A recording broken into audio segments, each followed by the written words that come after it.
Baik, terima kasih penyampai. Selamat pagi Malaysia. Assalamualaikum dan salam sejahtera. Untuk cerita pagi Sabah kali ini, kami ingin berkongsikan dengan anda mengenai perkembangan Pelan Jalinan Digital Negara ataupun Jendela di daerah Kudat yang ketika ini sedang rancak dilaksanakan. 7 menara telah pun siap, manakala 13 lagi masih dalam pembinaan. Dan untuk bercakap lebih lanjut berkenaan dengan Pelan Jalinan Digital Negara Jendela di daerah Kudat ini, bersama dengan saya pada pagi ini iaitu Pegawai Daerah Kudat Haji Bakri Haji Nanun. Baik, Assalamualaikum Tuan Haji. Waalaikumsalam warahmatullahi wabarakatuh. Baik Tuan Haji, mungkin Tuan Haji boleh kongsikan dengan penonton kita perkembangan jendela di daerah Kudat setakat ini. Alhamdulillah, perkembangan jendela di daerah Kudat pada masa ini amat memberangsangkan, di mana kita telah mengenal pasti iaitu 7 yang telah siap dibina, dan insya-Allah pada masa akan datang iaitu 13 lagi akan dalam pembinaan bagi membolehkan para penduduk dapat menggunakan capaian internet yang lebih baik. Kerana bagi saya pembinaan ini bertujuan untuk memastikan bahawa rakyat tidak terlepas ataupun boleh menggunakan jaringan digital ini, yang mana pada masa ini amat pesat, kerana kita kepentingannya untuk kepada para pelajar merujuk dan juga penduduk juga dapat menggunakan era digital, kerana kita Kerajaan Negeri Sabah pada masa ini iaitu ke arah digitalisation.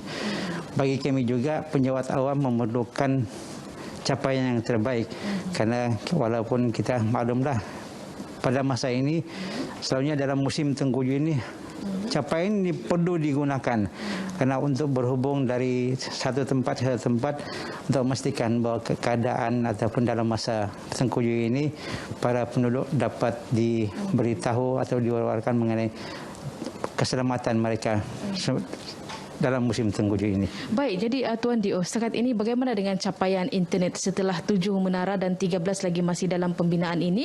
Mungkin daripada 3G sekarang ini mencapai kepada 4G.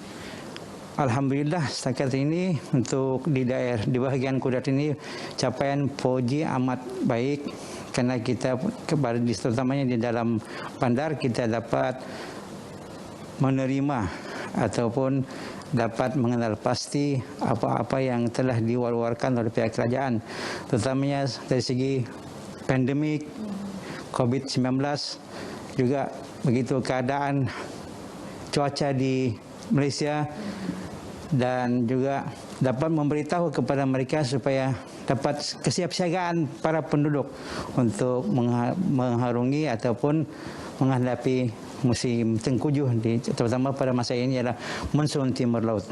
Karena kita akan bahawa pada 27 hingga 30 Disember ini bahawa di bahagian Kudat ini akan mengalami cuaca sejuk, iaitu yang telah diwar-warkan oleh Jabatan Meteorologi Malaysia.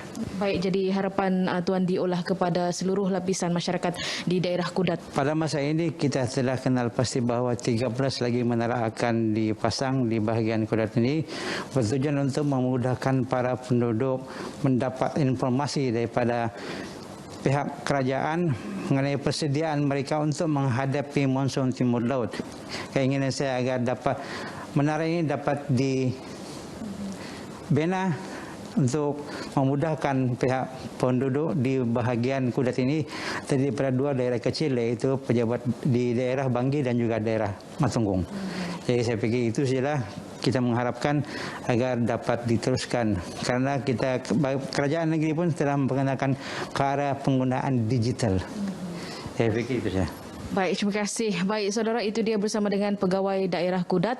Jadi nampaknya itu sahaja untuk cerita pagi Sabah yang berlintas langsung dari daerah Kudat. Kembali bersama dengan rakan penyampai di Selamat Pagi Malaysia. Silakan.